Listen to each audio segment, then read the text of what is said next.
got a call from Channel 5. They said, capital, Floyd, capital. I thought, quaint, charming, but praise indeed. No, my manager said, because he speaks like that. No, what they mean is they want you to do a series on European capitals. Well, simply a question of choice. Theirs, not mine. Along the way, I'll be visiting Scotland, where my cooking comes under fire at Edinburgh Castle. Oh! As I walk through Austria, there's a bit of a flare-up on the streets of Vienna. Doesn't matter, we've got another cameraman. I spend an autumnal morning in the Czech Republic, catching my own supper in the fish lakes near Prague. It is one of the most beautiful sights I think I've ever seen. And I head north to Scandinavia to sample the spirit of Oslo. Oh, my God. Oh, even for me, I can tell you this is 1 over the 8. And with the festive season looming, I'll be taking a break from my travels with 2 programs dedicated to creating some superb seasonal dishes to celebrate Christmas a la Floyd. So, here we are. Merry Christmas. Yay! But first, I'm on my travels. So, what better place to start my European jaunt than in the capital city of my adopted country, Spain, here in Madrid, one of the noisiest cities in the world.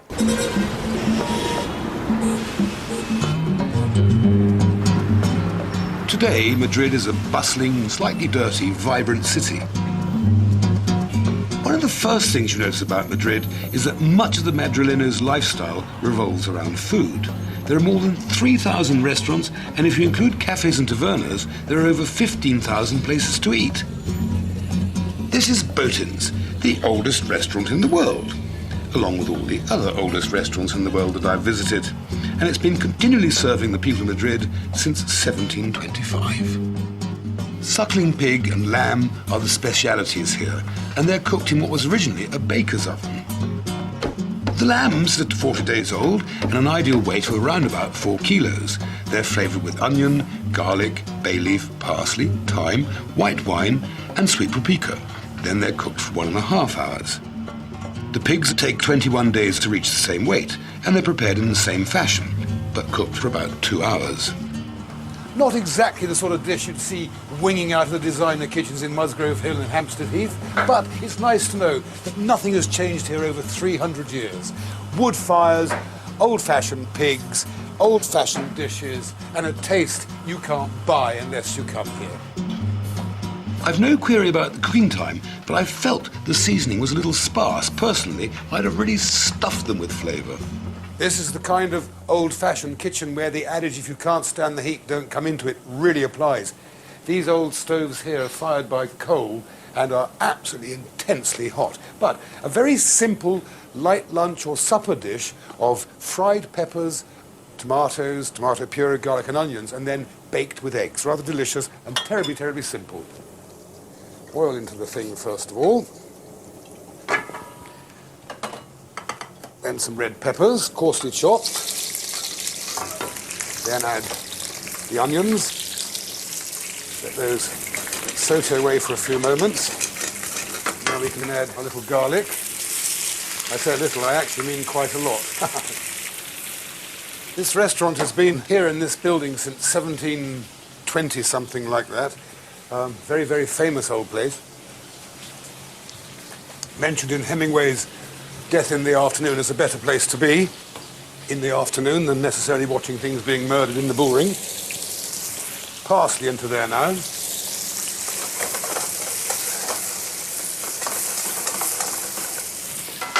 Now we can add some tomato pieces, no pips, just the little quarters cut up. I think we'll have a drop more olive oil. And we'll let those simmer away now for a bit while we start my other little dish, which is something the Spanish absolutely adore, are broad beans. One of their favourite ways of eating them is fried with little pieces of ham and served with garlic on a little plate of tapa. But this is going to be a little tart with a broad bean pesto. So first of all, I put some cooked broad beans, which I've peeled. Every one of those has been peeled, into the bowl here with some olive oil, with a little bit of garlic, some lemon juice, like so, and then with my little magic thing here,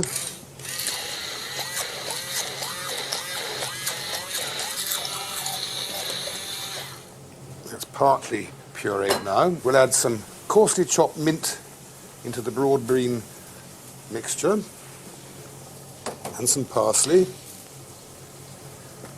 and some Parmesan cheese.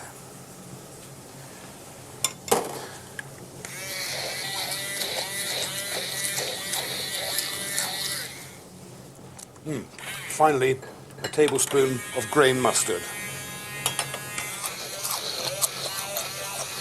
Mix that in well. And in real life, we put that in the fridge to refrigerate for about half an hour or so. Meanwhile, here, I've got some chopped tomatoes, no skins, parsley, some black olives with no stones. Just mix those together with a little garlic, lemon juice, and olive oil. And the remaining cooked broad beans can go into there as well. They'll form a garniture on top of the little tartlets, which, of course, we've baked some nice little pastry cases and allowed them to cool. So I now just, let's assume the half an hour's gone by, load the cases with the pesto broad beans, like so. And then a spoonful of the olive, tomato, and bean salad on top. And that's about it for the moment. And I think even that's almost too warm to drink. Right, the peppers, tomatoes, onions, garlic are nicely cooked now. So they go into this earthenware baking dish. I'll stick that back over there somewhere. Now, I'll break a couple of eggs. There's one. Another egg. Then a few little pieces of bacon or ham sprinkled over the top of that. And now we just put it into the oven and bake it for a few moments for the eggs to bake in there. Baked eggs with peppers, huevos flamenco. Peppers, garlic, tomatoes, red onions, tomato puree, simmered in olive oil, and then topped with eggs and bacon and baked in the oven. And a tartlet of broad bean pesto. A lovely mixture of broad beans, Parmesan cheese, olive oil, lemon juice, garlic, and grain mustard, which I've topped with chopped olives, tomatoes, little olive oil, and some whole broad beans. Now, if you're going to fully enjoy this city and get into the lifestyle, you've got some adjusting to do. First, throw away your watch because you're going to be staying out very, very late. And secondly, you've got to accept the fact you'll probably eat and drink more in a day than you usually do in a week. If eating was a sport, then the Spanish would be undisputed world champions. The game kicks off early in the morning for breakfast with a light, high-cholesterol snack of deep-fried battens of batter dunked into a really lactic, oversweet, splendid cup of hot chocolate. It is actually very, very nice. You can then, and the choice is yours, wash that down with a glass of aniseed liqueur or a little swig of cognac. I think I'll stay with the cognac. And so it's off to the office, where you click on the web, discuss last night's football, and before you know it, it's 11 o'clock, time to pop out for a coffee and a tostada. And then around about 1:30 to 2, they blow the whistle half-time, and it's a leisurely lunch, which can last for 1, 2, or 3 hours. So I do hope my office manager is back on time. After a hearty lunch, the players return to their office, check out the Dow Jones and the FTSE, and prepare themselves for the Mariander time. A simple question of coffee and cake. Around about 7 o'clock in the evening, the professional Spanish stomach quits the office and heads for the nearest tapas bar for a little snack to keep it going. Washed down, of course, with a delightfully chilled glass of fino, dry sherry, a drink which should not be reserved just for weddings and funerals. And finally, it's dinner time. But don't be put off if you wander into a restaurant in Madrid at 9 o'clock and there's no one there. They won't be. They don't start till at least 10. And the final whistle doesn't blow till at least midnight. Unless, of course, you're a true Brit and headed for the nearest Irish bar to finish the night off with a few settling pints of stout and lager. I'm wiser than that. Bon appetit, bon appetit.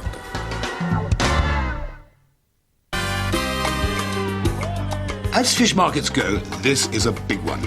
necessarily so because the Spanish adore fish, as I do, but I'd rather be eating it than getting up at 4 a.m. to buy it. Daily, they sell 500,000 kilos of fish, from tuna like this to little sprats to squid to octopus to all of those different things. Now, in the Mediterranean, tuna fish are grilled with herbs. In Japan, they're eaten lovingly raw with wasabi and soy sauce. And yet, curiously, it's the Brits who eat most of it, but in tins. Fortuitously, I've got my luxury mobile kitchen suite with me, so I set up my cooking stand and I've decided to fry some fish. And blessed are they who go down to the sea and do their business in small ships. In other words, fishermen. Fantastic fish market, total chaos here, 7:30 in the morning. We've been up since 4. I've had a few carajillos, which are rather splendid, very strong black coffees, laced with cognac. So, first of all, I'm going to make some black rice, flavoured with squid ink. So I'll chuck some onions into this oil. And some rice, short grain rice. Most important, the olive oil coats all of the rice. Tip in then a bit of garlic. Give it a good stirring around. And some tomatoes. Now, meanwhile, over here, I already have some carrots, some fennel, and some asparagus. I'm now going to add some collops or some steaks of monkfish into that on a bed of coriander. And we'll let that steam away. Steaming is one of the very, very best ways to cook fish. It contains all the flavour, all the nutrients, and it doesn't burn. Right. While those things are happening, now, into our rice, we'll add a whole bottle of white wine. Very, very important, the white wine. Actually, talking of wine, I haven't got the bread myself. Okay, whack the lid on and let that cook away for the time being. Meanwhile here, we will attempt to make a sauce to go with our steamed monkfish and vegetables. In the frying pan I've got onions, stirred around with some garlic. I'll now add some mussels, which I've cleaned. The mussels here are opening. This is kind of a Spanglo-Asian dish. It's half Spanish, half English and half Thai. So I'm going to add some chilies to make it a little bit hot. Some tomato pieces. And some lemon juice. I'm now going to add some coconut milk into the mussels. And some very expensive saffron. We haven't got very much of it. We're going to add a little bit of that. Let that cook away. And put the lid back on. Back over here again, check that's okay. Yeah, that's going well. So we'll now add some squid ink. This is going to make it black.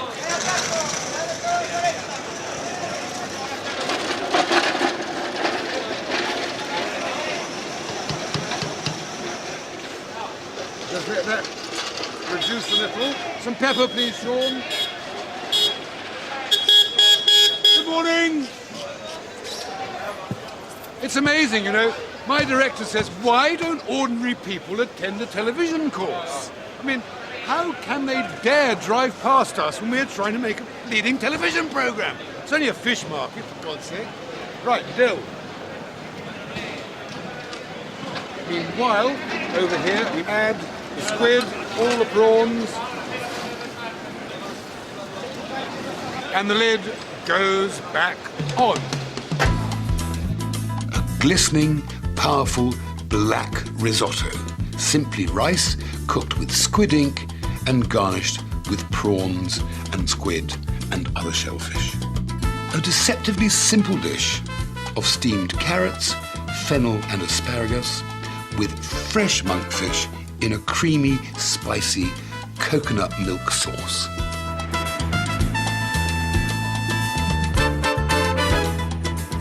In Madrid, there's a chain of ham shops called Museo del Jamón, which means ham museum. Don't ask me why. There aren't any famous old pigs there.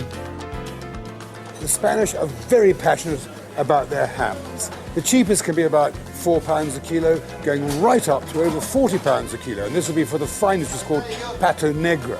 And these are the pigs which have been fed on acorns down in the deep south of Andalusia. Although it's bought in very thin slices and in small quantities, this shop sells more than 40 hams a day. These are good places also for a snack and a beer, and of course you can smoke. Just down from the Opera House in Madrid, you'll find El Café de la Opera. Here you can have a meal served by friendly and attentive staff. But as I was waiting for mine, I noticed there was a certain expectancy amongst my fellow guests. Intriguingly, as the evening wears on and the lights dim, the waitress gives you rather more than just a good meal. Welcome to the beggar's banquet.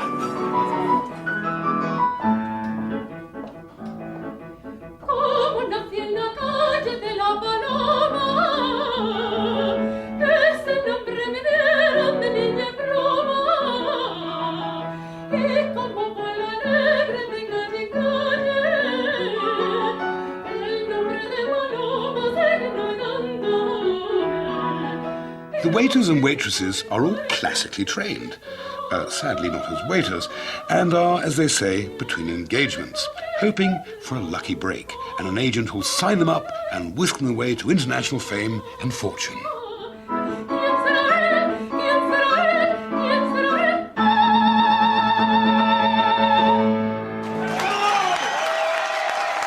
Actually, that was a superb performance, and even the chef Alvaro joined in. Just one conejo, give it to me. La la la la la la la la lee. Now, conejo, as you of course know, is Spanish for rabbit, and that is our dish today, or at least one of our dishes. Jointed pieces of rabbit, terribly popular here in Spain, and they're very often free range.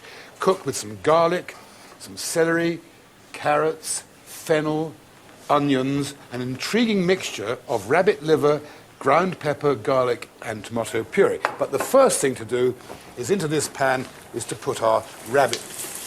Ouch.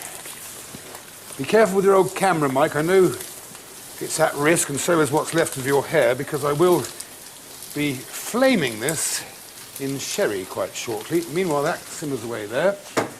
Then, into this other pan, our onions, the carrots, fennel, whole cloves of garlic, and let them brown really nicely for 2 or 3 minutes. Meanwhile, now that the rabbit has browned, and once they're sealed, we can sprinkle them with a little bit of salt and flame it in some sherry, vino de Jerez, which is what it's called in Spanish.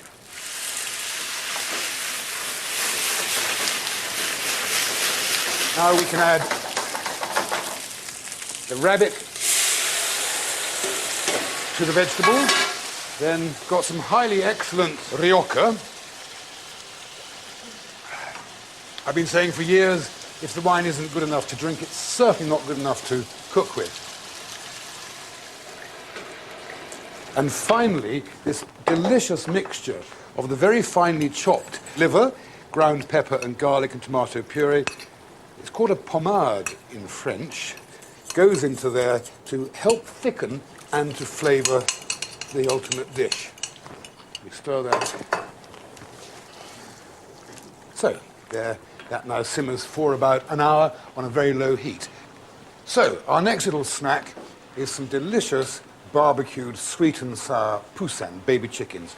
I've already cut them open and flattened them down, that's called spatchcocking them, marinated them in olive oil, lemon juice, garlic, herbs, and black pepper. In here, I've got some lovely honey, and I'm going to add into that a tablespoonful of mustard, a dash of the old Worcestershire sauce, a dash of sweet and sour chili sauce, or even just straight chili sauce, a dash of soy sauce, a dash of Tabasco, and we mix all that together. Let's just taste that. Sweet, and my God, it's hot. It's delicious. Okay, then the chicken's onto this flat here. paint this on. What you could do is you could paint this on and leave them in the fridge for half an hour before you cook them, so they absorb some of the flavours again. And then we simply pop them here onto the grill, one on that way, one on that way. And the object of the exercise is to keep turning the chickens over, the poussins over, and repainting them every 2 or 3 minutes with this lovely mixture. And the next time you see them, they'll be gorgeously cooked in one of our loving, what we call pack shots. First, the rabbit, stewed in sherry and red wine and served with winter vegetables and a cheese-flavoured polenta cake. Then, a spatchcocked poussin, baby chicken, glazed with honey, chilli and spices, and mustard, and cooked under the grill. After Spain shook off the repression of Franco's years, it went a bit party mad, which I'm glad to say has continued to this day. And it's not unusual to be stuck in a traffic jam at 4 o'clock in the morning. Some city. But eventually, even here dawn breaks and the party's over, and a new day roars noisily into life. The rain in Spain falls mainly in Madrid. But Madrid is one hell of a city. It rocks and rolls from dawn till dusk. There are a couple of downsides. The taxi drivers are appalling. I was trying to go to a restaurant the other morning at 5 o'clock in the morning to do some filming. So I'm not taking it, it's not open yet. I said, don't ask questions, just do as you're told. The other thing is, the Spaniards are generically programmed to bump into you.